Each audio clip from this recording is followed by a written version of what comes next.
Olá, a paz de Cristo. Eu sou a irmã Ivone, da Assembleia de Deus do Citriano Dias Macedo, na Rua Ferreira Lima 418. Se desejar nos visitar, nosso culto está sendo de manhã, por conta da pandemia, às 9 horas, de 9 às 11, dia de domingos, apenas aos domingos. Nesse momento de pandemia que o prefeito resolveu fazer um decreto mais pesado por conta que a situação está muito complicada. Mas nessa manhã eu quero trazer para você uma reflexão da palavra de Deus que está escrita em Lucas, no capítulo 12, versículo do 13 ao 21, que diz: E disse-lhe um da multidão: Mestre, diz ao meu irmão que reparta comigo a herança. Mas ele lhe disse: Homem, quem me pôs a mim por juiz ou repartidor entre vocês? E disse: Acautelai-vos e guardai-vos da avareza, porque a vida de qualquer um não consiste na abundância dos bens que ele possui. E propôs-lhe uma parábola, dizendo: A herdade de um homem rico tinha produzido com abundância, e arrazoava entre si, dizendo: Que farei? Não tenho onde recolher os meus frutos. E disse: Farei isso, derrubarei os meus celeiros, edificarei outros maiores, e ali recolherei todas as minhas novidades e os meus bens. E direi à minha alma: Alma, tens um depósito de muitos bens para muitos anos, descansa, come, bebe, folga. Mas Deus lhe disse: Louco, esta noite te pedirão a tua alma, e o que tens preparado, para quem será? Assim é aquele que ajunta tesouros e não é rico para com Deus. Essa passagem nos traz uma reflexão com relação à nossa situação no nosso país. O nosso Brasil está vivendo um momento crítico com o avanço dessa pandemia. Mas se nós observarmos as pessoas que estão no poder financeiro, a maioria está lutando para adquirir mais poder, riqueza material, passando por cima de pobres, da viúva, do órfão, porque está escrito em Zacarias, no 7 ao 10, no capítulo 7, no versículo 10, ele diz assim: E não oprimais a viúva, nem o órfão, nem o estrangeiro, nem o pobre, nem intendes cada um em seu coração o mal contra o seu irmão. Ou seja, as pessoas elas estão oprimindo, porque o que é a viúva? É alguém que está sem um companheiro para ajudar.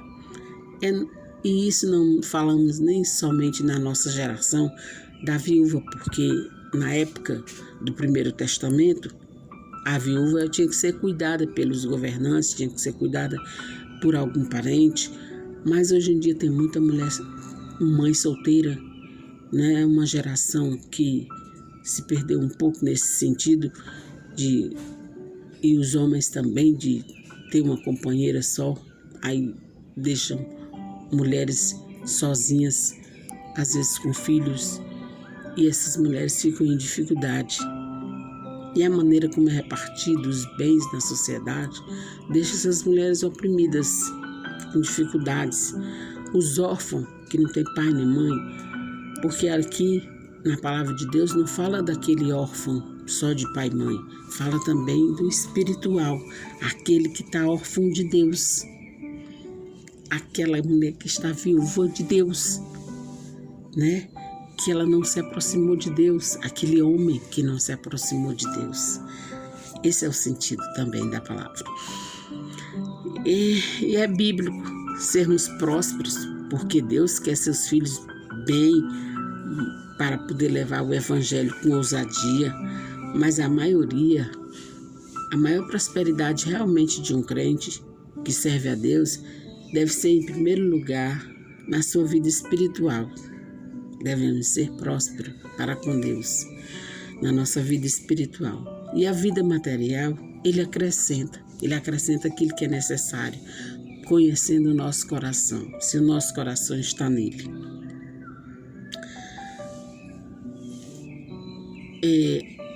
Pois se o crente se concentrar em riquezas financeiras e esquecer as espirituais, é claro que ele vai ter problemas. As pessoas sem Jesus não têm força nem sabedoria para passar por uma praga dessa, como uma pandemia, dessas proporções, sem ficar desesperado. Geralmente fica sem saber para onde ir, o que fazer. O crente forte em Cristo, ele é um crente que ele passa as dificuldades também. Ele não está isento delas, nem da doença, nem de nada, mas ele é mais forte porque ele sabe que Deus é galardoador, que Deus é bom, que Ele é soberano, que Ele, mesmo que Ele permita que nós passemos por uma situação difícil, Ele vai dar um livramento, Ele vai dar a condição, Ele vai prover o necessário para todo dia. Jesus contava parábolas para que pudessem ser compreendido o Evangelho da maneira simples. E ele fala que aquele homem estava querendo juntar mais riquezas para ficar deitado curtindo os bens, sem se preocupar onde iria a sua alma. E a parábola mostra que ele ia morrer naquela noite. E faz a pergunta que nós devemos fazer para nós: para quem será a nossa alma se morrermos hoje? É Deus que vai dizer: vinde bendito de meu Pai, para os braços do teu Senhor? Ou é um diabo que vai dizer: vinde para o fogo eterno, junto com diabos e seus anjos?